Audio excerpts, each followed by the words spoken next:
बिस्मिल्लाहिर्रहमानिर्रहीम। आज हम एक और अहम मौजू जो बहुत से वालिदैन का सवाल भी होता है और अक्सर वालिदैन उस पर पहले ही अमल पैरा होते हैं और बाद में आकर पूछते हैं, क्या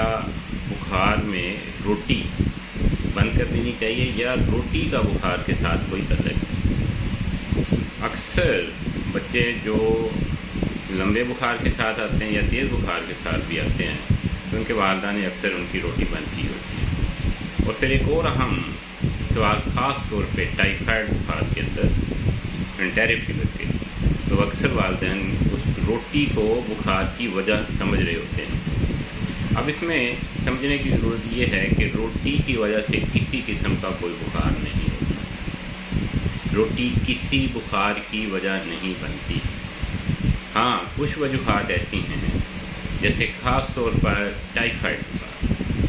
बुखार या एंटेरिक फीवर जो है, इसमें क्योंकि अंतड़ियों के अंदर सोजश होती है और इसको मतलब भी टाइफाइड बुखार का मतलब भी अंतड़ियों का बुखार है। तो अगर टाइफाइड ऐसी स्टेज पे है, बिगड़ा हुआ है, जिसमें पेट में सोजन बहुत ज़्यादा हो गई है, स्वेलिंग हो गई है, हज़म नहीं कोई चीज़ हो रही, तो उसमें बाज़ का एडवाइस किया जाता है कि बच्चे को या मरीज़ को नरम ग़िज़ा दें। लेकिन उसमें भी अगर पेशेंट रोटी हज़म कर लेता है, खा लेता है, तो वो उसमें भी बंद नहीं की जाती। हाँ, ये किया जा सकता है कि रोटी के लुकमे छोटे कर लें, उसको शोरबे या सालन के अंदर या किसी खुराक के अंदर या दूध वगैरह या कोई ऐसी डाइट जिसके अंदर उसको नरम किया जा सकता है, तो उसको पहले ही डुबो के रख कर उसको नरम करके उसको खुराक के तौर पे दिया जा सकता है। तो ये ज़हन नशीन कर लें कि रोटी किसी बुखार की वजह नहीं है और ना ही रोटी की वजह से कोई बुखार होता है। हाँ, अगर गंदम से बच्चे को लगती है, जिसे हम सीलिएक डिजीज़ कहते हैं, जिसमें बार पोटियाँ लग जाती हैं, डायरिया हो जाता है, बच्चे का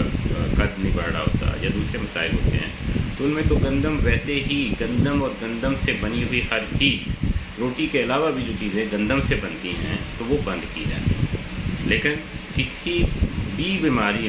में रोटी बंद नहीं करनी चाहिए, बल्कि बीमार आदमी की खुराक अगर वो खा सकता है, हज़म कर सकता है, तो उसकी खुराक से ज़्यादा तवज्जो देनी चाहिए, क्योंकि उसकी खुराक अच्छी होगी तो उसकी क़ुव्वत मदाफ़त बेहतर होगी और वो बच्चा या मरीज़ जल्दी सेहतयाब होगा, उसकी बीमारी जल्दी से उस बीमारी से वो जल्दी निकल जाएगा। तो इसलिए ये वालिदैन की रहनुमाई के लिए ये चंद मिनट की वीडियो है, मैंने रिकॉर्ड की है दूसरी तौर पे, क्योंकि ये अक्सर मसला ये दरपेश होता है कि बच्चे को रोटी जो है कि बुखार की वजह से बंद कर